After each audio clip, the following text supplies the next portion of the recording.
شفت الطفل اللي انا حاطط صورته قدامكم دوت على الشاشه؟ ما شفتش؟ تعال اقول لك. بيقول لك الطفل اللي انا حاطط صورته قدامه على الشاشه دوت بيحسب ارقام ما تتخيلهاش، احنا بنحسبها بالاله الحاسبه. ما شاء الله ما شاء الله على دماغه، ربنا يحميه يا رب لاهله ويقدره، لان بيقول لك ان هو كمان كان بيشتغل وشايل مسؤوليه اهله برغم ان هو صغير قوي كده زي ما انتم ما شايفينه. واكيد كلكم عارفين لان فيديوهاته كلها دلوقتي منتشره في السوشيال ميديا كلها. ما شاء الله، الله يكرمه ويرزقه يا رب، وكل واحد بياخد رزقه، زي هايدي بتاعت كيس الشيبسي، وزي الراجل اللي هو لو فاكرينه بتاع محمد كشري، اللي هو كان شغال عامل نظافة وبتوع الكشري خرجوه بره، وما شاء الله ربنا كرمه برضه. يعني هو المواضيع ان لو ليك رزق انت هتاخده. شوف، حتى لو انت صغير او كبير فانت ليك رزق في وقته هيجيلك، ايا كان الطريقه وايا كان السبب.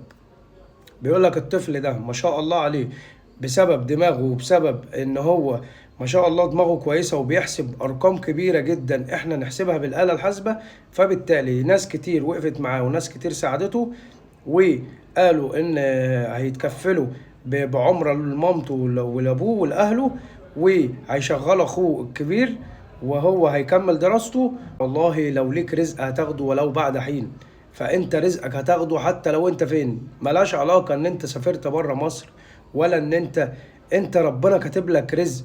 والله والله لو وقفت على دماغك ما هتاخد غيره، ولو وقفت على دماغك هو رزقك اللي ربنا كاتبه هو اللي هتاخده.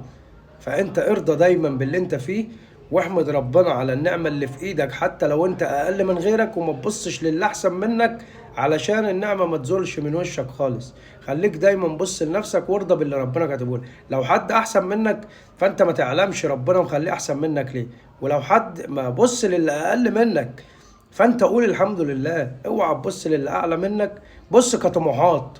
انا ما تبصش عليك ان هو اعلى منك ومعاه فلوس وانا لا، او اشمعنى ومش اشمعنى. مالكش دعوه بالكلام ده خالص، واوعى يجي في دماغك. حب الخير لغيرك الخير هيجيلك على طول، وارضى باللي انت فيه وقول الحمد لله.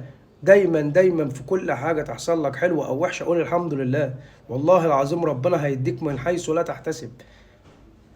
فعمرك ما وقعت في دقيقه لو قعدت وحسبتها مع نفسك كده وقلت يا رب، الا لما ربنا نصفك وقدرك وطلعت منها كده. كل ما تقع في دقيقه ولا اي حاجه انت بتقول يا رب. قول يا رب دايما. انت لو قلت يا رب وانت في دقيقه في ايا كان، والله العظيم بتتحل معاك في ثانيه. فما تنسوش اللايك والشير والكومنت، واللي مش متابعني تابعني واستنوني في كل جديد. شكرا.